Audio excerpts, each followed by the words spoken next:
2 tremblements de terre meurtriers au Venezuela. La vague de chaleur la plus intense de l'histoire de l'Europe, une tornade EF3 extrêmement puissante dans l'Oural, en Russie. Découvrez comment ces événements et d'autres se sont déroulés dans la suite de ce reportage. Russie. Le 22 juin, une tornade s'est abattue sur la ville de Koujva, dans la région de Sverdlovsk, en Russie, devenant l'une des plus puissantes de ces dernières décennies dans l'Oural. En raison de la nature des destructions, il a été classé dans la catégorie EF3, selon l'échelle internationale de Fujita. Les météorologues soulignent que les tornades sont rares dans la région et passent généralement à travers des zones forestières.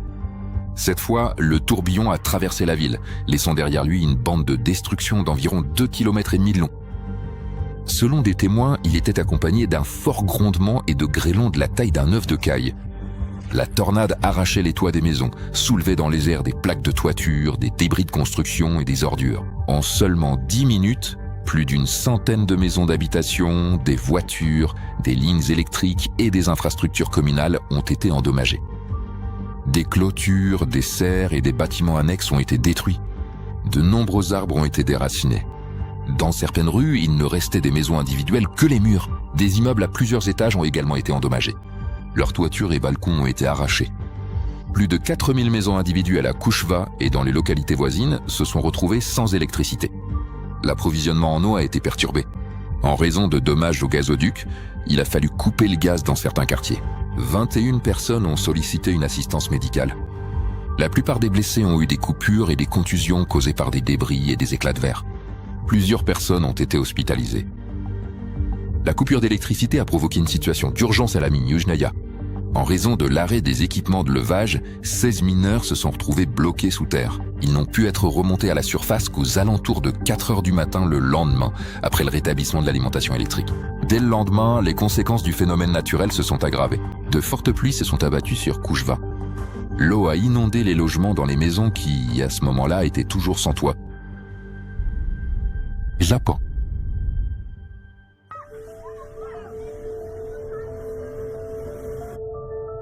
Le 25 juin à 7h30, heure locale, pendant l'heure de pointe du matin, un puissant séisme de magnitude 7,2 s'est produit au large de la préfecture d'Iwate. Les secousses souterraines, accompagnées de longues vibrations du sol, ont été ressenties sur une vaste zone, touchant non seulement la région du Tohoku, mais aussi la capitale, Tokyo. Aucune menace de tsunami n'a été signalée. Il convient de noter qu'au cours des 3h30 suivantes, au moins 8 répliques d'une magnitude comprise entre 2,9 et 4 ont été enregistrées. Les destructions les plus importantes ont eu lieu dans la préfecture d'Aomori, où dans la ville de Ashikame, une intensité de 6+ a été enregistrée sur l'échelle de l'agence météorologique japonaise. En conséquence de la catastrophe, 12 personnes ont été blessées dans les 2 préfectures d'Aomori et d'Iwate, y compris une femme âgée de 90 ans dans la ville de Kamaishi, préfecture d'Iwate, qui est tombée et s'est fracturé le bras. Et à Hachinoe, dans la préfecture d'Aomori, une adolescente qui roulait à vélo pendant la secousse sismique a perdu le contrôle et a été percutée par une voiture. La catastrophe a causé d'importants dégâts à l'infrastructure. À Aomori, plus de 360 bâtiments ont été endommagés et à Iwate, 17 structures, y compris des écoles et des établissements de protection sociale, ont été touchés. Dans la ville de Hachinoe, un ascenseur s'est arrêté et il a fallu secourir une personne à l'intérieur. Dans les supermarchés locaux, des milliers de produits sont tombés des rayons. Le sol était jonché d'éclats de récipients en verre brisés. Au temple Kalonji, des plaques commémoratives se sont effondrées. Dans une maison de retraite, les secousses ont brisé les fenêtres et les fissures dans les murs ont rendu le bâtiment dangereux pour les résidents. Les installations du club de football Vandror Hachinoe ont également été endommagées. Au bureau et sur le terrain de mini-foot, des parties des murs se sont partiellement effondrées. Dans le complexe thermal Shoju Onsen, de profondes fissures sont également apparues. Un autre tremblement de terre s'est produit dans la soirée du 26 juin dans la partie est de la préfecture de Yamanashi. Bien que sa magnitude ait été inférieure à 5,6, l'intensité maximale a été élevée et a atteint le niveau 6- dans la ville de Fujikawa-Guchiko. Cette différence s'explique par le fait que l'épicentre se trouvait sur la terre ferme et à une moindre profondeur, ce qui a permis aux secousses d'atteindre la surface avec moins de perte d'énergie. C'est la première fois depuis 1924 qu'un séisme d'une telle intensité est enregistré dans la préfecture de Yamanashi. Au total, 15 personnes ont été affectées par la catastrophe. l'événement sismique a provoqué d'importants dégâts. À Kofu, une partie du mur extérieur d'un bâtiment s'est effondrée, tandis qu'à Fujiyoshida, des murs en béton se sont écroulés et des panneaux routiers sont tombés. Dans l'un des hôtels de la ville de Fujikawaguchiko, les ascenseurs sont tombés en panne après le séisme. Dans l'ancien sanctuaire shintoïste Kitaguchi Hongu Fujisengen, qui possède plus de 1900 ans d'histoire et est inscrit au patrimoine mondial de l'UNESCO, 11 lanternes de pierre âgées d'environ 3 siècles ont été endommagées. Dans la préfecture de Shizuoka, de nombreux chutes de pierre, glissements de terrain et arbres déracinés ont été signalés. Des tuiles sont tombées des toits des bâtiments, endommageant les voitures garées. Dans la ville d'Oyama, un versant d'environ 20 mètres de haut et 5 mètres de large s'est effondré derrière une maison. Pour prévenir de nouveaux glissements de terrain dus aux fortes pluies provoquées par le typhon approchant, des mesures d'urgence ont été prises pour renforcer la pente. Europe. À la fin du mois de juin, la majeure partie de l'Europe occidentale et centrale s'est retrouvée sous l'influence d'un puissant dôme de chaleur. Cette vague de chaleur a été la plus intense jamais enregistrée en Europe. Dans de nombreux pays, les températures sont restées de 5 à 15 degrés au-dessus de la normale climatique. Par endroits, les thermomètres ont dépassé les 40 degrés Celsius. Les records nationaux de température maximale pour le mois de juin ont été battus dans plusieurs pays à la fois, et certaines régions ont enregistré de nouveaux records absolus depuis le début des observations. Les météorologues ont qualifié cette vague de chaleur d'événement d'une ampleur extraordinaire, car des milliers de records de température ont été établis pendant cette période. Et malheureusement, depuis le 21 juin, la chaleur anormale a causé plus de 1300 décès en Europe, et certains hôpitaux avaient du mal à faire face à l'afflux massif de patients. Dans de nombreux pays, il a fallu fermer des sites culturels et suspendre les cours dans les écoles. La France a été l'un des pays les plus touchés. À partir du 23 juin, des records absolus de température ont été battus dans des dizaines de villes en même temps. Dans le département des Landes, la température de l'air dépassait les 44 degrés Celsius. À la recherche d'un peu de fraîcheur, les gens se sont massivement dirigés vers les rivières et les lacs, y compris ceux qui n'étaient pas adaptés à la baignade, ce qui a entraîné des dizaines de drames sur l'eau. En raison de la chaleur, une interdiction temporaire de consommer de l'alcool dans les lieux publics a été instaurée à Paris. L'agriculture française a également été touchée.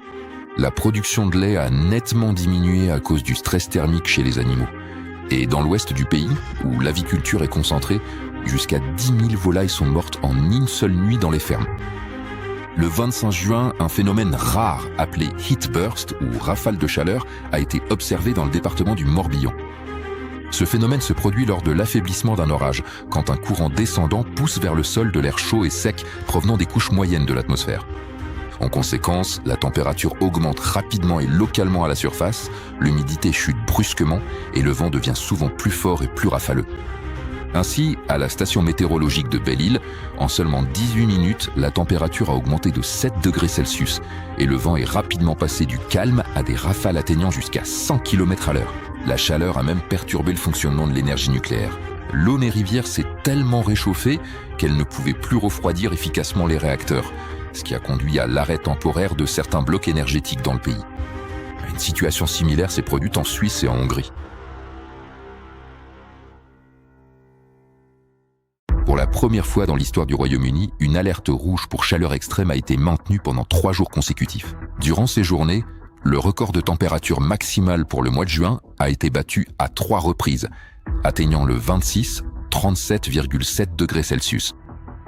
En raison de la canicule, une conférence consacrée à la lutte contre les conséquences de la chaleur a été annulée. Dans tout le Royaume-Uni, en raison des températures extrêmes, les établissements de santé ont été contraints de reporter les opérations programmées et d'annuler partiellement les consultations ambulatoires. Dans certaines cliniques, le système de refroidissement est tombé en panne et les appareils IRM ont cessé de fonctionner à cause de la surchauffe. Le 27 juin, à Berlin, la capitale allemande, les thermomètres ont grimpé jusqu'à 39 degrés Celsius. La police a utilisé des canons à eau pour aider les gens à se rafraîchir. Même les nuits étaient exceptionnellement chaudes. À la station météorologique de Kupschütz, le 28 juin, la température minimale n'est pas descendue en dessous de 29,4 degrés Celsius, ce qui a constitué la nuit la plus chaude jamais enregistrée au nord du 50e parallèle.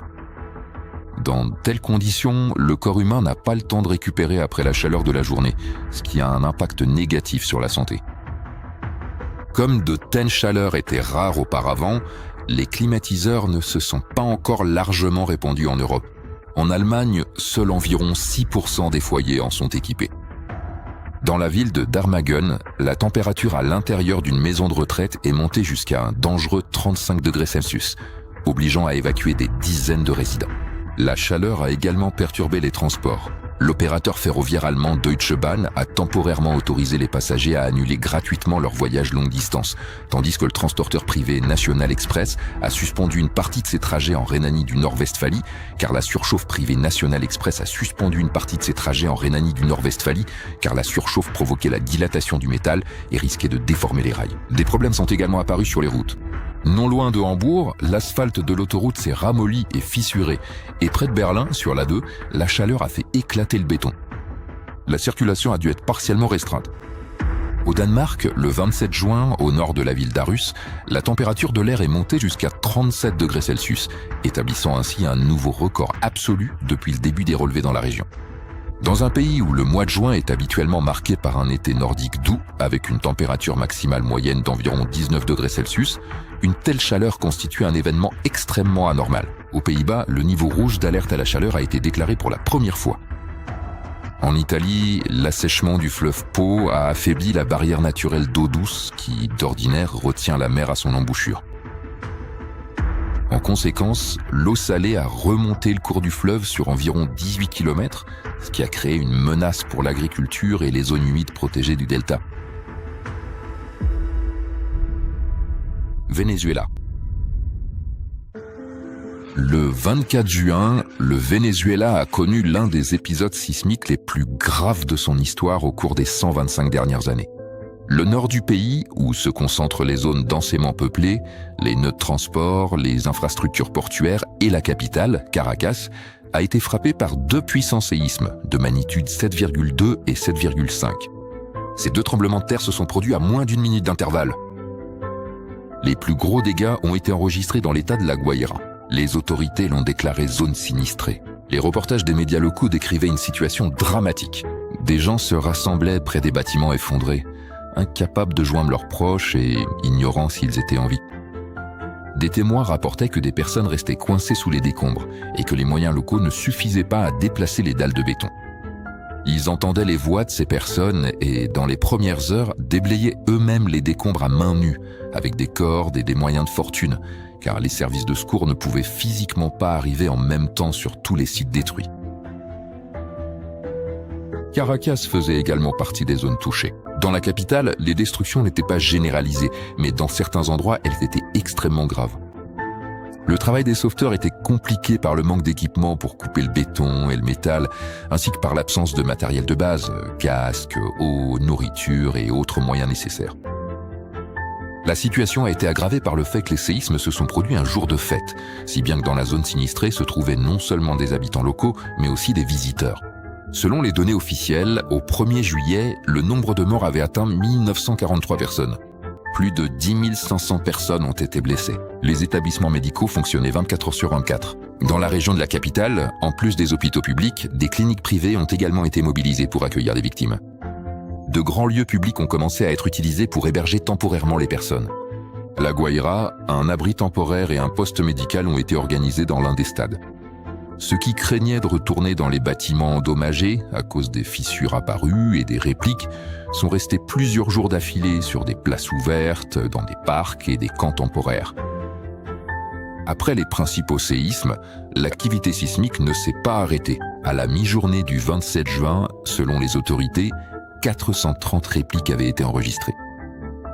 Les séismes ont détruit ou gravement endommagé au moins 383 bâtiments et plus de 1400 infrastructures ont été touchées dans tout le pays, y compris 13 hôpitaux et 25 centres commerciaux. L'aéroport international Simón Bolívar de la ville de Maiquetía a également subi d'importants dégâts. Selon les spécialistes, l'ampleur de ces conséquences ne peut pas s'expliquer uniquement par la magnitude des séismes. Le professeur a souligné qu'en respectant les normes antisismiques, les bâtiments n'auraient pas dû s'effondrer comme des châteaux de cartes. Parmi les causes possibles de telles destructions, il a cité la qualité du béton, la réduction de la quantité d'acier, une armature transversale insuffisante des colonnes et d'autres violations des normes de construction.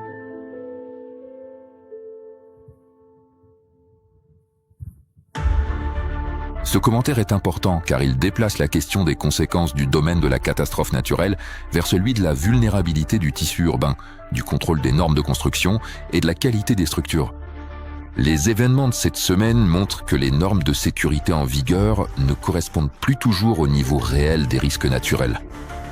Lorsque des bâtiments s'effondrent, que les hôpitaux ne peuvent pas fonctionner à cause de la chaleur, que les rails se déforment sous l'effet de la surchauffe et que le vent met hors service le réseau électrique, il ne s'agit pas seulement de la force des éléments, mais aussi de la qualité de la préparation face à ceux-ci.